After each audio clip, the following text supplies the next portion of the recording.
Hello, my name is Michael Lambert, and today I want to talk about Boris Johnson following his appearance before the House of Commons Privileges Committee last Wednesday, which I think could well mark the end of his political career.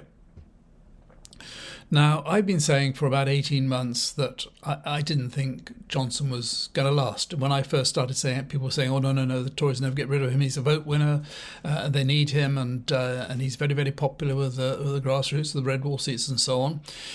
And he himself was saying, well, he was saying, I'm going to serve this term, and then I'm going to serve a second term, and then when I get elected for the third time, then I'm going to resign, and then I'll go off and make money and have some fun. All great plan he had for the rest of his life, but my view was at all times that he was much too reckless. He wasn't. He was the last person who should ever have become prime minister. He wasn't suited to the job.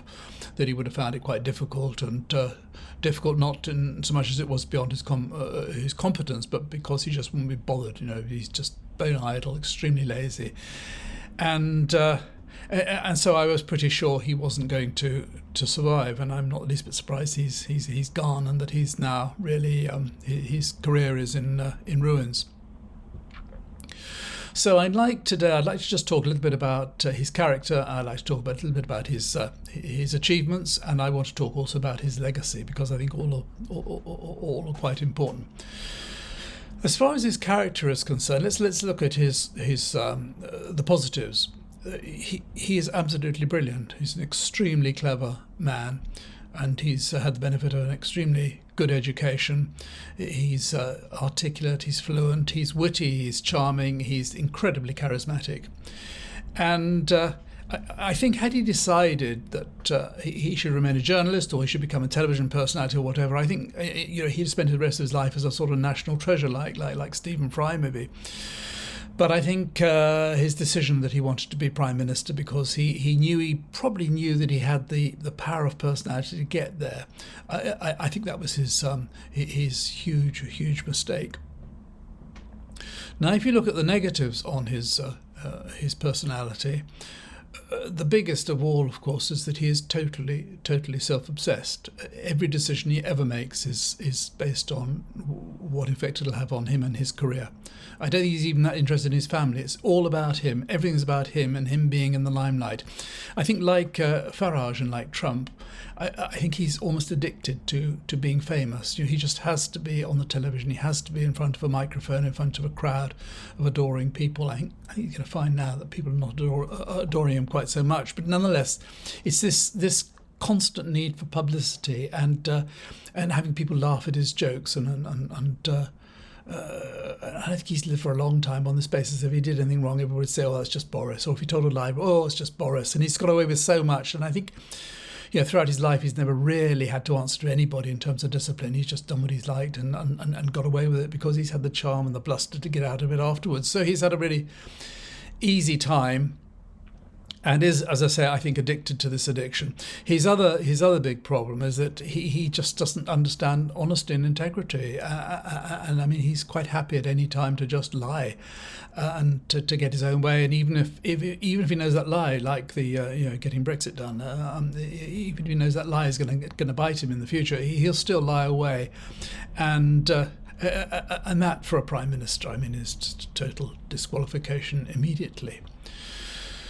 And I don't think also that he was ever interested in doing the job of prime minister. The job of prime minister involves an awful lot of detail, a lot of paperwork, a lot of red boxes, and a lot of meetings and so on. But if you look throughout his premiership, he was forever going to factories, 3 or 4 times a week sometimes, going to factories and putting on high-vis jackets and giving little speeches, because each time he was the centre of attention. It got him away from all the detail that he wasn't interested in. And I think we also saw something of his character at the meeting on Wednesday, at the Privileges Committee meeting. He didn't seem to like being. I think he thought it was rather demeaning that ordinary backbenchers were questioning him. It wasn't supposed to work that way. I think he must have been thinking throughout that when he was Prime Minister, he would have just ignored all these people who were questioning him. He would have ignored all backbenchers because he had an 80-seat majority and he could do exactly what he wanted and nobody could really challenge him or object. So I think being in front of that committee, he found it quite humiliating and quite annoying. And I think he probably thought he was going to bluster his way out of it. And as we all saw, he failed to do so. It seems to me the committee is going to find against him. If they do, it's a question of how severely they want to punish him. If it results in him being suspended for 10 days and there has to be or there's a possibility of a recall election, I rather doubt he's going to stand. I can't imagine him standing knowing he's going to lose. He's not someone who's used to losing. So I suspect he may try to find a better constituency, but there again, I'm not sure anybody's really going to want him because I think he's become a vote loser. He's suddenly become toxic. There was yesterday I watched a BBC Question Time, and it was in Stoke-on-Trent, and the audience was supposed to be balanced according to how they'd voted in the election. It was a red wall seat that had gone Tory last time, and Fiona Bruce asked the audience, put up your hands if you think Boris Johnson was telling the truth in the committee meeting, and not a single hand went up. And I think now he's suddenly become very, very unpopular because I think the one thing that people can't stand, the lies they get up, they put up with it because he somehow got out of it. But I think it's the unfairness of what happened that they cannot bear. The idea that he was at that committee meeting saying, I just had to thank the staff when they were leaving, or I had to do some morale boosting and so on. Well, thousands and thousands and thousands of companies and organisations all over the country would have been fined tens of thousands of pounds if they'd done that sort of thing. But somehow it was okay for him because the rules don't apply to him. And I think people find that very, very, very annoying. And they're not prepared to forgive it. And I think he's going to find it very, very difficult. The chance of him ever becoming Prime Minister again are absolutely zero. But I suspect it's quite likely that before very long he will no longer be in politics. So anyway, let me just run through very quickly. I've got a little list here, the stuff that you've heard before, but it's a kind of a reminder of this guy who was our Prime Minister. He was sacked from the Telegraph for lying. He was making up quotes. He was sacked by Michael Howard, who was then the leader of the Tory party, because he was having an affair and he'd lied about it. He was recorded in that famous telephone call to Darius Guppy when Darius Guppy wanted the address of a particular journalist in order to have him beaten up, and Johnson was discussing how badly he was going to be beaten up and then agreeing to give Darius Guppy the address. He's described, and with his loose tongue, he's described black people as pickaninnies, Muslim women as letterboxes, gay men as tank-top bum boys. He said that Sirte and Libya had a good future once they cleared up the dead bodies. He said that the Liverpool was, after the Hillsborough disaster, they were wallowing in self-pity. All this, he said the French were turds who shafted Britain, and he said FUCK business. All this loose talk, if you're talking in the pub or something, maybe some of it is no, it's not really, it's not acceptable anywhere, but for a Prime Minister, it's absolutely unacceptable. Now, as Foreign Secretary, he went, Foreign Secretary, he'd always said when the question of the third runway at Heathrow was coming up when it was being discussed, he said that he would lie down in front of the diggers rather than have it go ahead. Now, there was a vote in Parliament for or against the third runway, and it was likely to be carried. And he then, as Foreign Secretary, went off to Afghanistan for the day. He sent Priti Patel, when he was Foreign Secretary, to Israel. She had meetings with all sorts of government officials, including the Prime Minister of Israel. No one knew about it except, at least even Theresa May, who was then the Prime Minister, didn't know about it. He, giving evidence to another committee, he said that Nazanin Zaghari-Ratcliffe had been in Iran teaching, when in fact she'd said all along she'd been there on holiday. She had been, and as a result of that, she spent another 5 years in prison. This is all just loose talk because the man just comes out of him. He just says what he thinks at the moment. And then also, as Foreign Secretary, he went off to Italy, dumped his security guard, and he went off to spend the weekend at the house of a son of a KGB officer who was at the time quite close to Putin, and who is now in the House of Lords, perhaps as a gratitude for his hospitality in Italy. But anyway, Johnson turned up on the Monday after the weekend, all dishevelled and looking hungover at the airport to come home. Who knows what compromat might have been obtained at that time. When COVID came up, he missed the first 5 Cobra meetings, and then when it came to deciding on lockdowns, he delayed and delayed and delayed. And it's many people believe that as a result of those delays, many tens of thousands of people died unnecessarily. He referred at a later stage, didn't he, about letting the bodies pile high because he didn't want a further lockdown. He defended Dominic Cummings when Cummings went to Durham when he shouldn't have done, and claimed that he'd driven from Durham to Barnard Castle to test his eyesight to see if he was safe to drive. He boasted about shaking hands with patients in hospitals when COVID first started, and he oversaw all these contracts that people like Michael Gove and Priti Patel and Lord Bethel and Matt Hancock, all these contracts they got for friends of theirs who or acquaintances of theirs, these multi-million pound contracts for PPE, and he didn't seem to do anything to investigate or stop any of those. He ignored, this goes on and on, but I'll just read just a few more. Priti Patel was found guilty after an inquiry of bullying in 3 different departments, in fact. And despite that, Johnson just said he had 100% confidence in her and she remained in place, despite having clearly been found guilty of breaching the ministerial code. When Owen Patterson was found to be taking money from somebody for whom he was lobbying, whose cases he was pushing in Parliament, Johnson's reaction was to try and change the rules so that Patterson could stay on. That all came to nothing.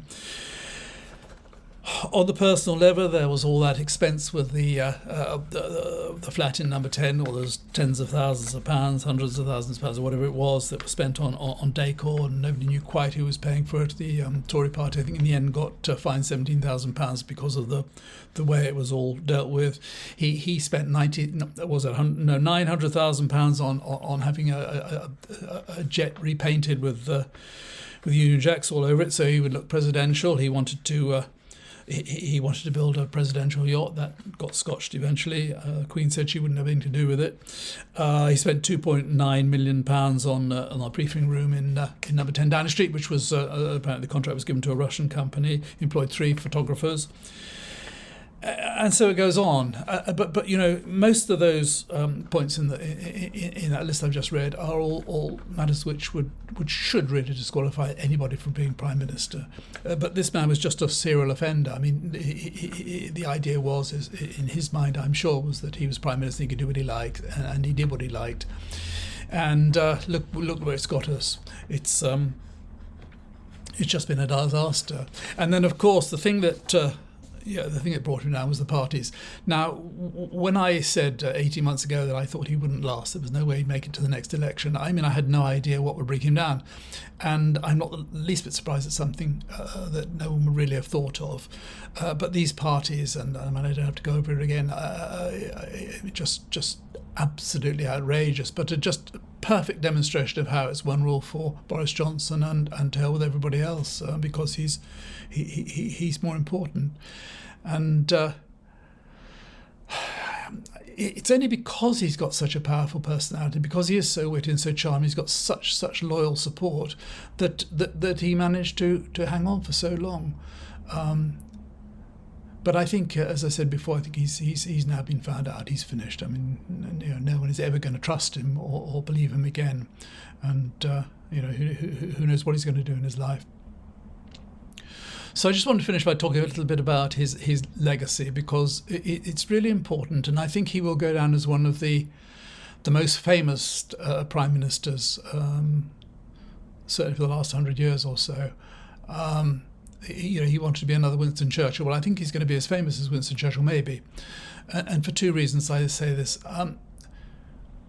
The first is this, that in this country we don't have a written constitution, and so everything is done on question of tradition and honour and understanding and so on. And generally speaking, I think politics have been reasonably honest in the past. We're not a sort of country where, like some countries, where all politicians are on the take. And I've heard this throughout my lifetime. All politicians are on the make and so on. I don't think they are really. I remember, as I mentioned once before, I think Neil Hamilton was accused of taking £5,000 in a brown paper envelope. When he was a junior minister many years ago, and that was such a huge scandal. That was an enormous scandal. That was £5,000. Well, now, post Johnson, I think there's so much money swirling around. There are so many dodgy deals going on, and nobody knows really what's what, and people are lying. And when the Prime Minister comes into Parliament and he lies, and it's not just lying over the parties. There were so many other instances of him lying to Parliament. When he gets away with it, then his ministers think, well, we can get away with it. And when ministers find they can do anything and he's not going to sack them, like, Priti Patel, as I mentioned just now, and how he'll stand by anybody, whatever they do, then discipline just falls away. And I think this spreads. It spreads from Parliament to other institutions. I'm not saying that what's happening in the police is any way directly connected, but I think you do get a general fall in standards, a sort of decay in standards, and I think this is really serious. It's a sort of moral tone which is set from the top. When you've got a Prime Minister who is dishonest, and everybody knows he's dishonest, and he's lying to you, and everybody knows he's lying to you, when he sort of breaks an international contract and deliberately does it, when he signs a deal and has no intention of keeping it and so on, that is a rot right from the top. And I think that's going to be difficult to turn it around. Obviously Sunak is a much more serious and I would thought much more honest person, but I think it's going to take more than 1 man. It'll take a very long time. And I think what has happened as a result of all this is that the whole world's seen it. The whole world has seen that we're just kind of a banana republic now. I mean, we're not really a serious lot. They've looked at Johnson with his hairstyle and his talking is nonsense. He's constantly joking and making light of everything. And I think we've lost our reputation as being a serious country. And his biggest legacy, which I think is one that we're all going to have to live with for a very, very long time, is Brexit and the consequence of Brexit, because it has really destroyed our economy. And whatever anybody may say, things are in a very bad way, and they're going to get worse and worse and worse. There is no way we're going to turn this around. As I've said many times before, our exports are down and inward investment is down. We've shortage of labour and so on. There's so much disruption as a result of it. The government has no idea what to do. All they're doing is focusing on little boats coming across the channel. But it's really a mess. And I think when we have to start introducing import controls, which we have to do sooner or later, we're going to see some big shortages. We're seeing now interest rates going up, prices are going up, electricity and gas is going up. The governor of the Bank of England, Andrew Bailey, was on the radio today. He was being asked about why he'd put up interest rates and so on, and how difficult things were and so on. And he was asked what was the cause of all this, and he said it was all COVID and Putin. Not a mention of Brexit at all. And I think until, as I've said this many times before, until we actually say, look, Brexit is destroying our economy, Brexit is going to make us all poor and miserable, and we're going to do so much worse than other countries, until someone stands up and says that, we're just going to go on going down and down and down. And that is Johnson's legacy. Johnson, I do not believe, ever believed in leaving. He decided to lead the Leave campaign because he thought that was the easiest route to getting to Prime Minister. And I think his thinking almost certainly was that he would lead an unsuccessful Leave campaign, and then he would be in Parliament on the backbench sniping at Cameron until such time as Cameron had enough of it, and he would step in as the leader of the failed campaign, and he would he would have been able to say forevermore, if only we'd left the EU, things would have been so much better, whatever had happened. But it didn't work out that way. We all saw his expression and Michael Gove's expression on the day after the referendum. They were absolutely, completely shocked by it. And that is his legacy. And it's very sad, but the damage he's done to this country has been, I think, absolutely phenomenal. So anyway, that's my take on Boris Johnson, for what it's worth. And if you've listened this far, thank you very much as always. And until next time, bye for now.